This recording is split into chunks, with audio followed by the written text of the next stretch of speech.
Football മത്സരത്തിനിടെ ഉണ്ടാവുന്ന ചില പ്രശ്നങ്ങൾ അത് ചിലപ്പോൾ വാക്കേറ്റത്തിലേക്കും പിന്നീട് അത് കയ്യാങ്കളിയിലേക്കും പോകാം. അങ്ങനെ വരുമ്പോൾ ചില താരങ്ങൾ കൈയും കാലും ഉപയോഗിച്ച് മറ്റു താരങ്ങളെ ആക്രമിച്ചെന്നിരിക്കാം. ചിലപ്പോൾ ചില താരങ്ങൾ പല്ലും നഖവും ഉപയോഗിക്കുന്നു.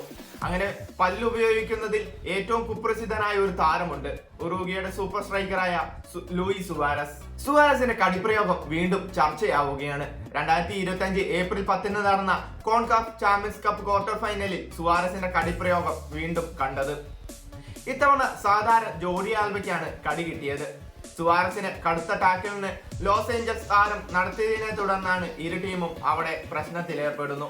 ഈ പ്രശ്നം നടക്കുന്നതിന്റെ ഇടയിൽ തന്റെ ദേഹത്ത് വന്ന് പതിച്ച കൈകളിൽ സുവാരസ് കടിക്കുന്നു. പിന്നീടാണ് അത് സാധാരണ ജോഡി ആൽബയുടേതാണെന്ന് മനസ്സിലാകുന്നത്. അപ്പോൾ തന്നെ സുവാരസ് പെട്ടെന്ന് പിൻവലിയുകയാണ്. എന്തായാലും സുവാരസ് ആദ്യമായിട്ടൊന്നുമല്ല തന്റെ കടിപ്രയോഗം പുറത്തെടുക്കുന്നത്. ലോകകപ്പ് വേദികളിലടക്കം സുവാരസിന്റെ കടിപ്രയോഗം നമ്മൾ കണ്ടതാണ്. ഒരിക്കൽ ലൂയിസ് സുവാരസിനെ അയാക്സിന്റെ നരഭോജി എന്ന ലേബലോടെ 2010 ഡച്ച് ദിനപത്രമായ ഡേ ടെലഗ്രാഫിൽ താരത്തിന്റെ ചിത്രമടക്കം അച്ചടിച്ചു വന്നിരുന്നു. 2010 അയാക്സ് PSV മത്സരത്തിനിടെയാണ് ആദ്യമായി എതിർ താരത്തിന് നേരെ പല്ല് സുവാരസ് ഉപയോഗിക്കുന്നത്. ഇരു ടീമും തമ്മിലുള്ള വാക്കേറ്റത്തെ തുടർന്ന് PSV താരം ബാക്കലിന്റെ കഴുത്തിലാണ് സുവാരസ് കടിക്കുന്നത്. ഇതിനുശേഷം ഡച്ച് ലീഗിൽ നിന്നും താരത്തെ 7 മത്സരത്തിൽ നിന്നും വിലക്കിയിരുന്നു. പിന്നീട് താരം പരസ്യമായി മാപ്പ് പറയുകയും ചെയ്തു. 3 വർഷത്തിനിപ്പുറം ലൂയിസ് സുവാരസ് ലിവർപൂൾ താരമായിരിക്കെയാണ് തന്റെ രണ്ടാമത്തെ കടിപ്രയോഗം പുറത്തെടുക്കുന്നത്. ഇത്തവണ ഇര ചെൽസിയുടെ ഇവാനോവിച്ച് ആയിരുന്നു. സുവാരസിന്റെ മുന്നേറ്റം തടഞ്ഞ ഇവാനോവിച്ചിന്റെ കയ്യിലായിരുന്നു ഇത്തവണ സുവാരസ് കടിച്ചത്.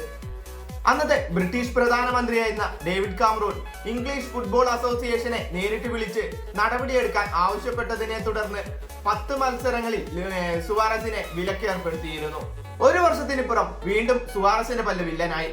ഇത്തവണ ഇറ്റലി താരം കിയാലിനിക്കായിരുന്നു കടി കിട്ടിയത്. 2014 ലോകകപ്പിൽ ഉറുഗ്വേ ഇറ്റലി മത്സരത്തിനിടെയായിരുന്നു കിയാലിനിക്ക് സുവാരസിന്റെ കടി കിട്ടിയത്. മത്സരത്തിൽ അതിനെതിരെ നടപടിയൊന്നും ഉണ്ടായില്ലെങ്കിലും പിന്നീട് വീഡിയോ വൈറലായതോടെ 9 മത്സരങ്ങളിൽ ലൂയിസ് സുവാരസിനെ സസ്പെൻഡ് ചെയ്യുകയാണ്. ഇതോടെ താരത്തിന് കോപ്പ അമേരിക്കയും അതുപോലെ ലോകകപ്പിലെ മറ്റു മത്സരങ്ങളും നഷ്ടമായിരുന്നു. എന്തായാലും താരത്തിന്റെ കടിപ്രയോഗം നിർത്താൻ താരം ഉദ്ദേശിക്കുന്നില്ല എന്ന് തന്നെയാണ് വ്യക്തമാവുന്നത്. ഇത്തവണ സാധാരണത്തിന് തന്നെയാണ് കടി കിട്ടിയത് കൊണ്ട് വിലക്കും മറ്റും കിട്ടില്ല എന്ന് തന്നെ നമുക്ക് കണക്കാക്കാം.